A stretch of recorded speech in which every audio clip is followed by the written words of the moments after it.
Shalom saudara, jikalau saudara sedang membuat status di Facebook, maka akan ada petunjuk di sana dengan tulisan, apakah yang sedang Anda pikirkan? Ya, apakah yang sedang Anda pikirkan sekarang ini akan mengubah hidup Anda yang akan datang.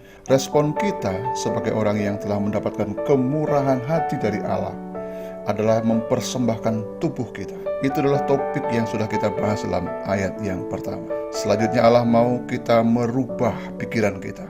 Roma 12 ayat yang kedua berkata, janganlah kamu menjadi serupa dengan dunia ini, tetapi berubahlah oleh pembaharuan budimu, sehingga kamu dapat membedakan manakah kehendak Allah, apa yang baik, yang berkenan kepada Allah, dan yang sempurna. Saudaraku, ditransformasi artinya diubahkan dari dalam secara bertahap dan terus-menerus. Ini bukan perubahan sekali, bukan perubahan mendadak, tetapi perubahan yang kontinu. Kata kunci dari perubahan ini adalah proses. Kata metamorfose jelas menggambarkan proses perubahan.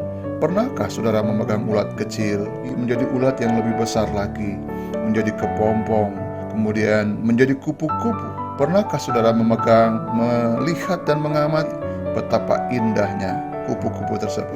Itu adalah sebuah proses perubahan.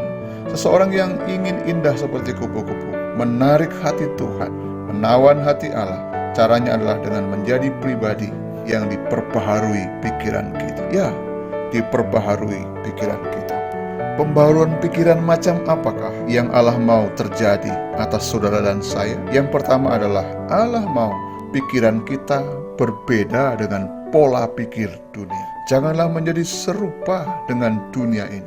Kata menjadi adalah sebuah proses juga. Pikiran kita sedang diproses oleh kejahatan zaman ini. Zaman ini sedang mendikte pikiran kita. Mengapa pikiran kita? Karena pikiran kita adalah pusat kendali perbuatan. Pikiran kita adalah pusat kendali niat dan emosi kita. Pikiran kita bisa memerintahkan seluruh tubuh untuk bertindak atau tidak bertindak.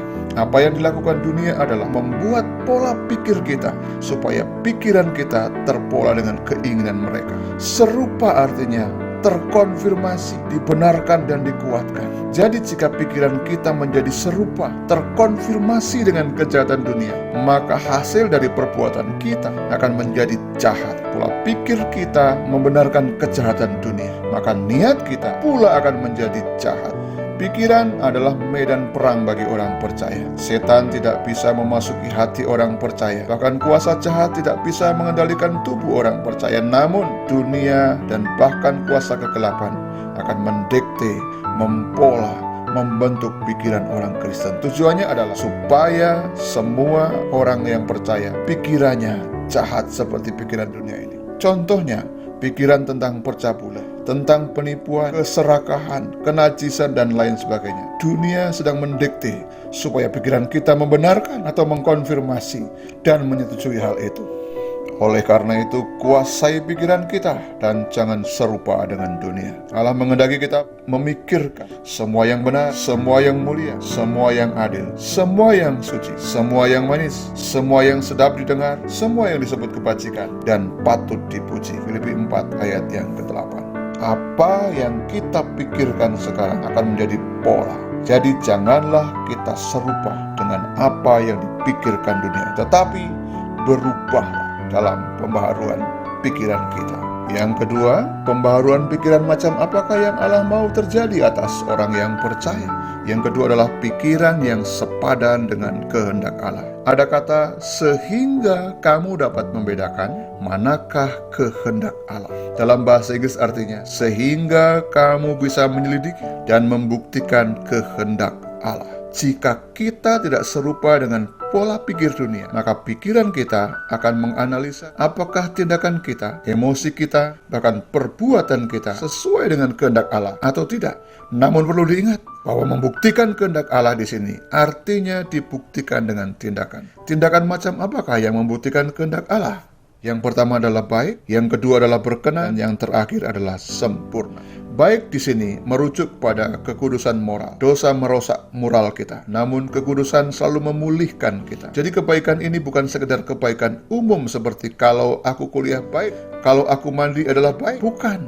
Ini pikiran yang menghasilkan perintah supaya melakukan tindakan kudus. Apakah masih ada pikiran kita yang memerintahkan tindakan dosa? Berubahlah.